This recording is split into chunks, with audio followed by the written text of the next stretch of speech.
Hi guys, welcome to the channel. Firstly, thank you guys for clicking on the video.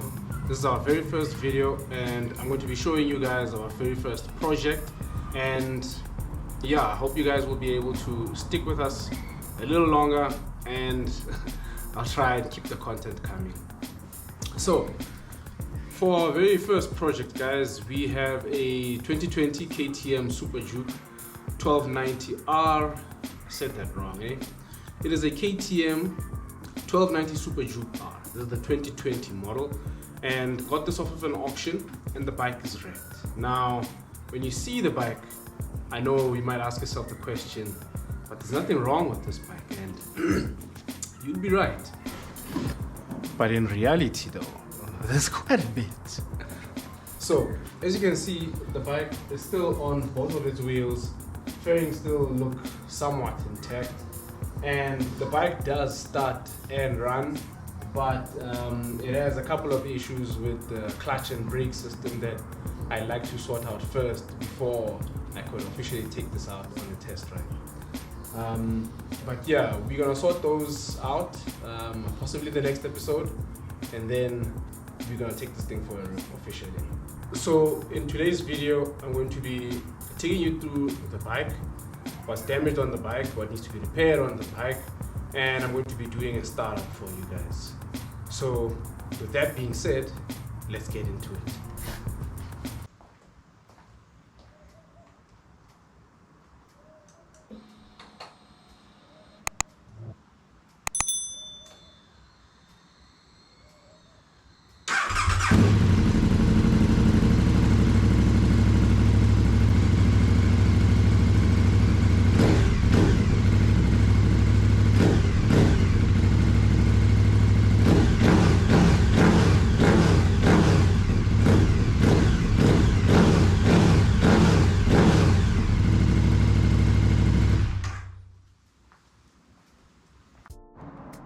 So this is the headlight of the bike, and as you can see, it has a crack.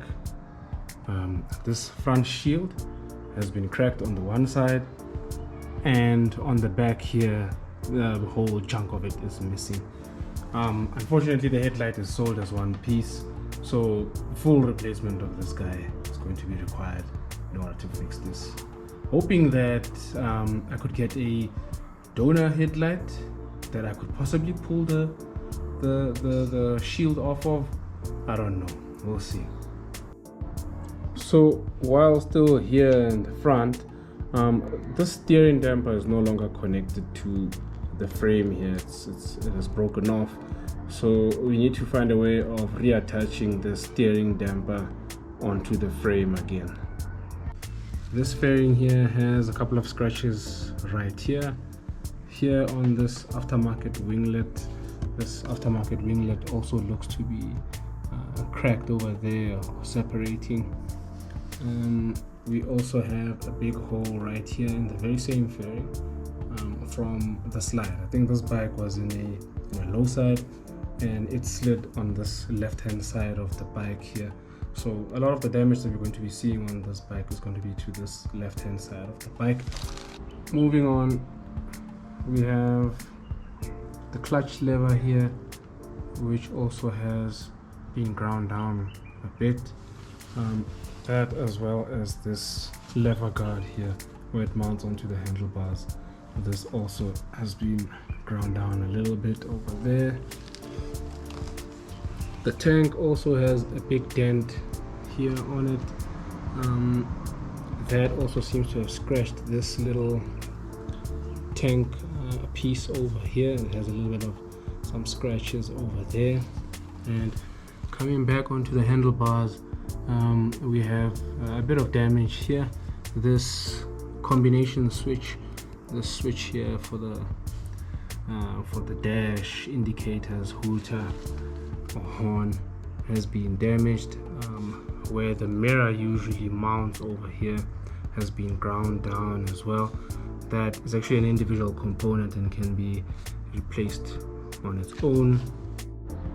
Alright, so this hydraulic clutch reservoir has been broken, so this guy is no longer connected to this hose over here, so we don't have any fluid in this reservoir. Most likely there's still fluid in this system here, but just for the sake of when we take the bike out for a ride, to be able to shift from neutral into first and to be able to come to a stop and be able to shift back into neutral from the gears, from whichever gear we're in, I'd like to fix this, replace this and bleed the system before we can take the bike out for a ride. Okay, next up is the screen. So the screen also has, first of all, broken off of its mount. This little X looking mount over here is what would have mounted the screen. You see those 4 bolts on the edges there. That's what mounts the screen onto the bike. And the screen also has been cracked and broken. Let me just switch on the bike for you guys here and see. So this is what you can see. There's still a little bit of life, stuff is happening there, just can't see it. So switching that off, still staying on this bracket here, there is a screen here in front of this bike. As you know, most naked bikes don't have fairings and a windshield, so they typically have this small screen, sometimes called a fly screen. So this is broken off of this bike. It needs to be replaced. On the right hand side of this bike, everything seems okay. I haven't seen any damage on here. The grips, the lever guard, the lever itself, none of these switches look to be broken. So I think everything on this side is okay. So let's move on to over here. So down here we have KTM's power parts rear sets. So these, you can see that the rider's foot peg has actually been ground down. There isn't much of that left. I've actually struggled to undo this little bit from over there, as the bolt where this is bolted to is actually bent as well. So on here we have that, the rider peg being ground down, and we also have this little shift lever just right here on the little rod itself. I don't know what it's called, this little tiny piece, but it's also ground down a little bit. I don't know where we're going to find this piece on its own, but for the purposes of a test ride, you can actually still shift with this guy. We also have a few scratches here on the swing arm, but I think that's it as far as the damage here on the rear end, on the swing arm. Going back, we just have a rusted chain and sprocket there. I think this bike was sitting out in the rain, so it got rained on quite a bit, and as a result this chain is rusted in the process. Actually nearly forgot, while I'm still in the back here, there is a bit of road rash here on this rim at the back, only on this left side of the rim. The rim does not look to be bent, but we just have this slight road rash over here of the rim. Still on the left hand side, we have a few scratches here to these little pieces here in the rear. I don't know what they're called, since this is a naked bike now, but it's part of the pieces that cover the subframe. We have a small scratch over here. This actually looks like metal when you look at it, so this does not seem to be a plastic piece. I don't know if you guys know what this is made of, this piece here, unless this is actually the subframe itself. This here is actually not made from, it's not a plastic fairing piece, and it's actually the subframe itself. You guys are welcome to tell me in the comments, because from this scratch here, I don't know if this is focused, it literally looks like it's steel, not plastic or aluminium, who knows. Coming into the seat cowl, this is a carbon fiber seat cowl.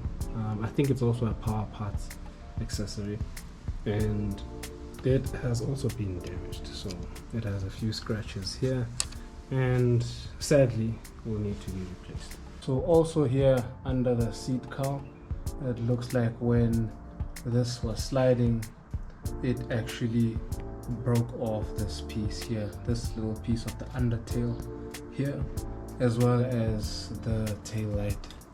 So this tail light, the shield on it is broken. This tail light still seems to be functional, but there is no sort of the plastic cover that goes over the tail light itself. Unfortunately, this piece here, this sort of under tray panel on the bike, is a single piece that runs all the way down here. So now this whole thing needs to be replaced in order to fix that hole right there. Coming over onto the right side, oh yes, this paper towel that we see over here is actually for this guy, the rear brake master, which I don't believe was damaged in the accident, but is broken. So it's broken. Let me just see here. So right here where it mounts onto the frame, it has just a slight crack over there, and as a result brake fluid leaks from there. There's a little drop that's hanging over there, if you can see it.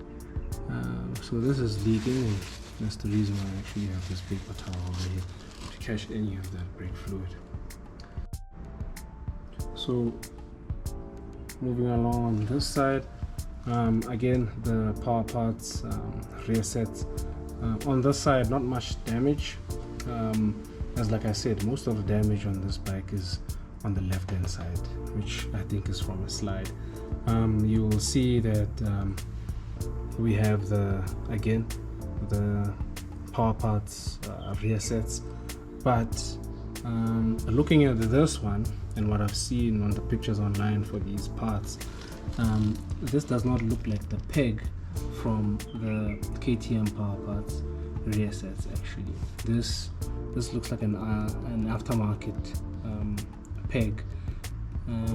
So for the replacement of these, we'll see which ones we can find, but I might just find some other generic rider pegs that will be fitting on this bike.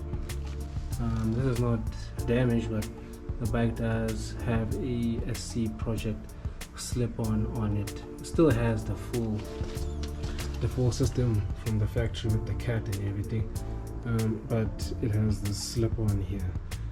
I actually don't believe that the bike had this slip-on whilst in use by the previous rider, because this actually, I don't think it will be visible, but this slip-on was very clean on the inside. It was very clean. Does not look like it has been, like this bike has been ridden for a long time, or for, I don't know, because this was very clean on the inside, so which has led me to believe that this bike might have had a different exhaust system. Either the full system was different, and when this bike was given to the auction house, maybe they swapped this exhaust system out, or they just swapped the slip-on that they had on here, but I don't know, because you can see there is actually a bolt that's missing there from one of these brackets that hold the exhaust onto the bike. And also here, if you look in there, there is no clamp here. There's a clamp missing here. Usually clamps, as you can see, like this one, all over any of these joining points. You see here's a clamp here. There, no clamp. So I don't know. Maybe I'm mistaken. I don't know. But I've actually looked at pictures of this exhaust system as well online, and I have seen a clamp there. So I don't know. I think this entire exhaust, or maybe just the slip-on, might have been swapped out when the bike was about to be taken over. We don't know. Other than that, this bike looks to have been orange actually initially, because there are parts on the frame like here where you can still see that orange. Hopefully this is focused. You can still see the orange here on the frame. I mean, even if you look over here, there's a bit of overspray right there on the frame. It looks to have been orange before and was just painted blue. I just wonder about these fairings here, how they got this sort of a decal, a blue decal on the fairings, how they painted that on there, because it doesn't feel like it's a sticker. It feels, it's flush, it's level with the decal, and the paint is all level there, so it seems like it's not a sticker. So that also, maybe it was one skilled painter, you don't know. And then yeah, so that the blue accents carry on throughout the whole bike. You'll see the seat also might have been reupholstered, we don't know, but this is blue and it carries on all through the bike, even here on the seat cowl, which I'd say maybe the previous owner had very excellent attention to detail. So that's the bike in a nutshell, guys. As you've seen, the damage that's on the bike, it's not that hectic, but I mean, there are some big ticket items on this bike. So being one of the newer bikes, you know, things like the headlight, the display, the carbon fiber pieces that are already on this bike, although the damage is not a lot, the replacement of those parts on its own is just going to be a bit expensive. So yeah, we'll see how it goes. In the next episode, we're definitely changing the brake reservoirs and clutch reservoirs, and we should be ready to ride this thing. And we have a trip also that's coming where we need to go to KTM. The bike also didn't come with the tool that's required to loosen the chain, so we need that. We need to go get that and a couple of other parts. We're also still waiting for the dash to arrive and the switch on the handlebars, but those we'll get to as and when they arrive. So yeah, guys, I guess I'll be seeing you guys in the next episode. So if you found the content or if you found the bike interesting, if this is something that you want to see going forward, I'd really appreciate it if you hit the subscribe button, give the video a like as well, so that fellow riders or people that are interested in this type of content, the video can be pushed to them. And if you have any questions or comments, please just leave them down in the comments below. I think that's it, guys. So I'll be seeing you guys in the next episode where and you know what, it may be a bit cheesy, but I'm gonna say it. In the next episode, this bike is going to be ready to race.